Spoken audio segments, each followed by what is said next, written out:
Africa ವಿರುದ್ಧ 2 test ಪಂದ್ಯಗಳನ್ನ ಸೋತಿರುವಂತ team India ಅತಿ ದೊಡ್ಡ ಬೆಲೆ ತೆರಬೇಕಾಗಿದೆ. ಒಂದ್ ಕಡೆ ಸೋಲಿನ ಮುಖಭಂಗ, ಇನ್ನೊಂದ್ ಕಡೆ ಟೀಕೆ, ಮತ್ತೊಂದ್ ಕಡೆ ಹೀನಾಯ ದಾಖಲೆ.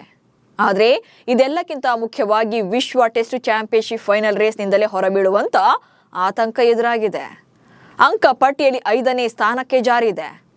ಹಾಗಾದ್ರೆ ಭಾರತಕ್ಕೆ ಟಾಪ್ 2ಗೆ ಹೋಗೋಕೆ ಸಾಧ್ಯನೇ ಇಲ್ವಾ? ನೆಕ್ಸ್ಟ್ ಟೆಸ್ಟ್ ಮ್ಯಾಚ್ ಯಾವಾಗ? 2027ರ ಫೈನಲ್ ಪಂದ್ಯದವರೆಗೆ ಭಾರತ ಎಷ್ಟು ಟೆಸ್ಟ್ ಮ್ಯಾಚ್ಗಳನ್ನು ಆಡುತ್ತೆ, ಈ ಪೈಕಿ ಎಷ್ಟು ಪಂದ್ಯಗಳನ್ನ ಗೆಲ್ಲಬೇಕು ಅನ್ನೋ ಬಗ್ಗೆ ಈ ವಿಡಿಯೋದಲ್ಲಿ ಮಾಹಿತಿಯನ್ನ ನೀಡ್ತೇನೆ. ನಾನು ಶಾಂತ. ನೀವು ಸುದ್ದಿಯಾನದ ಸಬ್ಸ್ಕ್ರೈಬರ್ ಆಗೋದಕ್ಕೆ ಮರಿಬೇಡಿ. ಟೆಸ್ಟ್ ಕ್ರಿಕೆಟ್ ಶುರುವಾಗಿ ಬರೋಬ್ಬರಿ 148 ವರ್ಷಗಳಾಗಿವೆ. ಈ 148 ವರ್ಷಗಳಲ್ಲಿ ಭಾರತ ಟೆಸ್ಟ್ ಕ್ರಿಕೆಟ್ನಲ್ಲಿ, ಅದರಲ್ಲೂ ಕೂಡ ತವರಿನಲ್ಲಿ ಅದ್ಭುತ ದಾಖಲೆಗಳನ್ನೇ ಹೊಂದಿದೆ. ಆದರೆ ಕಳೆದೊಂದು ವರ್ಷದಿಂದ ಪಾತಾಳಕ್ಕೆ ಕುಸಿಯೋಕೆ ಆರಂಭವಾಗಿದೆ. ಆದರೆ ಸೌತ್ ಆಫ್ರಿಕಾ ನಾಯಕ ಟೆಂಬಾ ಬೌಮಾ ಮಾತ್ರ ಯಾರಿಂದಲೂ ಸಾಧ್ಯವಾಗದಂತ ವಿಶ್ವ ದಾಖಲೆ ನಿರ್ಮಿಸಿದ್ದಾರೆ. ಟೆಂಬಾ ಬೌಮಾ ನಾಯಕತ್ವದಲ್ಲಿ ಸೌತ್ ಆಫ್ರಿಕಾ ತಂಡ ಈವರೆಗೆ ಒಂದೇ ಒಂದು ಟೆಸ್ಟ್ ಪಂದ್ಯವನ್ನ ಸೋತಿಲ್ಲ. ಅದು ಅಲ್ಲದೆ WTC ಅಂಕಪಟ್ಟಿಯಲ್ಲಿ ಟಾಪ್ 2ನಲ್ಲಿ ಸ್ಥಾನ ಪಡೆದಿದೆ. ಹಾಗಾದ್ರೆ ಭಾರತ ಟಾಪ್ 2ನಲ್ಲಿ ಅವಕಾಶವನ್ನ ಪಡೆಯೋಕೆ ಎಷ್ಟು ಪಂದ್ಯಗಳನ್ನ ಗೆಲ್ಲಬೇಕು ಅನ್ನೋದನ್ನ ಹೇಳ್ತೇನೆ. ಅದಕ್ಕೂ ಮುನ್ನ ಯಾವ್ಯಾವ ತಂಡಗಳು ಯಾವ್ಯಾವ ಸ್ಥಾನದಲ್ಲಿ ಈಗ WTC ಅಂಕಪಟ್ಟಿಯಲ್ಲಿ ಸ್ಥಾನ ಪಡೆದಿವೆ ಅನ್ನೋದನ್ನ ನೋಡ್ತಾ ಹೋಗೋಣ. ಮೊದಲನೇದಾಗಿ ಆಸ್ಟ್ರೇಲಿಯಾ ತಂಡ ನಂಬರ್ 1 ಸ್ಥಾನದಲ್ಲಿದೆ. 2025-27ರ ಸೈಕಲ್ನಲ್ಲಿ ಈವರೆಗೆ 4 ಟೆಸ್ಟ್ ಪಂದ್ಯಗಳನ್ನು ಆಡಿದ್ದು 4ರಲ್ಲೂ ಗೆಲುವನ್ನ ಸಾಧಿಸಿದೆ.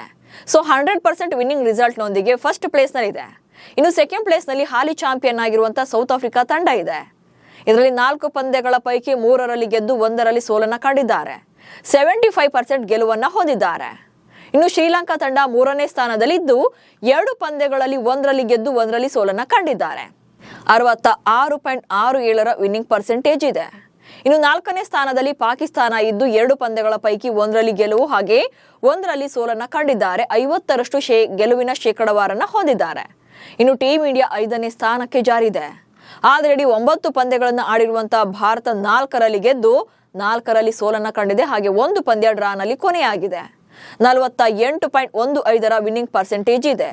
ಸೊ ಈ ನಂಬರ್ಗಳನ್ನ ನೋಡಿದಾಗ ಭಾರತ ಟಾಪ್ 2ಗೆ ಹೋಗೋದು ಅಷ್ಟು ಈಸಿ ಇಲ್ವೇ ಇಲ್ಲ. ಯಾಕಂದ್ರೆ ಇಲ್ಲಿ ಗೆದ್ದಿದ್ದಕ್ಕಿಂತ ಜಾಸ್ತಿ ಕಳ್ಕೊಂಡಿದ್ದೇ ಇದೆ. ಹಾಗಂತ ಫೈನಲ್ಗೆ ಅರ್ಹತೆ ಪಡೆಯೋಕೆ ಸಾಧ್ಯನೇ ಇಲ್ವಾ ಅಂದ್ರೆ ಅದನ್ನ ಸಾಧ್ಯ ಇಲ್ಲ ಅಂತ ಹೇಳೋಕ್ಕಾಗಲ್ಲ. ಆದರೆ ಮುಂದಿನ ಪಂದ್ಯಗಳಲ್ಲಿ ಮಸ್ಟ್ ವಿನ್ ಮ್ಯಾಚ್ ಪರ್ಫಾರ್ಮೆನ್ಸ್ ಬರಲೇಬೇಕು. ಹಾಗಾದ್ರೆ 2027ರ ವಿಶ್ವ ಟೆಸ್ಟ್ ಚಾಂಪಿಯನ್ಶಿಪ್ ಫೈನಲ್ ಪಂದ್ಯದವರೆಗೆ ಭಾರತ ಎಷ್ಟು ಟೆಸ್ಟ್ ಪಂದ್ಯಗಳನ್ನ ಆಡುತ್ತೆ, ಎಷ್ಟಲ್ಲಿ ಗೆಲುವುಗಳನ್ನ ದಾಖಲು ಮಾಡಬೇಕು ಫೈನಲ್ ಟಿಕೆಟ್ ಪಡೆಯೋಕೆ ಅನ್ನೋದನ್ನ ಹೇಳ್ತಾ ಹೋಗ್ತೇನೆ. ಅದಕ್ಕೂ ಮುನ್ನ ನೆಕ್ಸ್ಟ್ ಭಾರತಕ್ಕೆ ಯಾವ್ಯಾವ ಟೆಸ್ಟ್ ಸರಣಿಗಳು ಇದೆ ಅನ್ನೋದನ್ನ ನೋಡ್ತಾ ಹೋಗೋಣ. ನೆಕ್ಸ್ಟ್ ಭಾರತ ಶ್ರೀಲಂಕಾ ವಿರುದ್ಧ 2 ಪಂದ್ಯಗಳ ಟೆಸ್ಟ್ ಸೀರೀಸ್ ಅನ್ನ ಆಡುತ್ತೆ. ಅದು ಕೂಡ ಶ್ರೀಲಂಕಾದಲ್ಲಿ ಈ ಪಂದ್ಯಗಳು ನಡೆಯಲಿವೆ. 2026ರ ಆಗಸ್ಟ್ ನಲ್ಲಿ ಈ ಸರಣಿಯನ್ನ ನಡೆಸೋಕೆ ಶೆಡ್ಯೂಲ್ ಫಿಕ್ಸ್ ಆಗಿದೆ. ಸೊ ಆನಂತರ ಭಾರತ ಟೆಸ್ಟ್ ಫಾರ್ಮೆಟ್ ನಲ್ಲಿ ಮತ್ತೆ ಅಖಾಡಕ್ಕಿಳಿಯೋದು ನ್ಯೂಜಿಲೆಂಡ್ ವಿರುದ್ಧ. ನ್ಯೂಜಿಲೆಂಡ್ ವಿರುದ್ಧದ ಸರಣಿ ಅಕ್ಟೋಬರ್ನಿಂದ ಆರಂಭವಾಗುತ್ತೆ. ಆ ಬಳಿಕ ಭಾರತ ಹಾಗೆ ಆಸ್ಟ್ರೇಲಿಯಾ ನಡುವೆ 5 ಪಂದ್ಯಗಳ ಟೆಸ್ಟ್ ಸರಣಿ ನಡೆಯುತ್ತೆ. ಈ ಸರಣಿ ಭಾರತದಲ್ಲೇ ನಡೆಯಲಿದೆ. 2027ರ ಜನವರಿ ಹಾಗೆ ಫೆಬ್ರವರಿ ತಿಂಗಳಿನಲ್ಲಿ ಈ 5 ಪಂದ್ಯಗಳ ಟೆಸ್ಟ್ ಸರಣಿ ನಡೆಯುತ್ತೆ ಭಾರತ ಹಾಗೆ ಆಸ್ಟ್ರೇಲಿಯಾ ನಡುವೆ.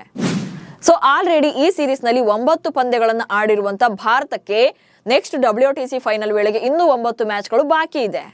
ಆದ್ರೆ ಈಗ ಇರುವಂತ ಚಾಲೆಂಜ್ ಅಂದ್ರೆ ಪಂದ್ಯಗಳನ್ನ ಗೆಲ್ಲೋದು. 9 ಪಂದ್ಯಗಳಲ್ಲಿ ಕನಿಷ್ಠ 7 ಪಂದ್ಯ ಗೆಲ್ಲಲೇಬೇಕು. ಈಗ ಭಾರತಕ್ಕಿರುವಂತ ಬಿಗ್ ಚಾಲೆಂಜ್ ಇದೆ ನೋಡಿ. 2025-27ನೇ ಸೈಕಲ್ನಲ್ಲಿ ಭಾರತಕ್ಕೆ ಇನ್ನೂ 9 ಪಂದ್ಯಗಳು ಬಾಕಿ ಇವೆ. ಇದರಲ್ಲಿ 9ಕ್ಕೆ 9 ಪಂದ್ಯಗಳನ್ನ ಗೆದ್ರೆ 74.1ರಷ್ಟು ಗೆಲುವಿನ ಪರ್ಸೆಂಟೇಜ್ ಅನ್ನ ಹೊಂದಬಹುದು.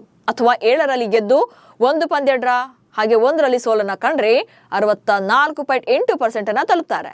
ಅಥವಾ 6ರಲ್ಲಿ ಗೆದ್ರು 2 ಪಂದ್ಯಗಳು ಡ್ರಾ ಆಯಿತು, 1ರಲ್ಲಿ ಸೋಲನ್ನ ಕಂಡ್ರೆ 61.1% ಆಗುತ್ತೆ. ಅಥವಾ 6 ಗೆಲುವುಗಳು 1 ಡ್ರಾ ಹಾಗೆ 2 ಸೋಲುಗಳನ್ನ ಕಂಡ್ರೆ 59.3% ಗೆಲುವಾಗುತ್ತೆ.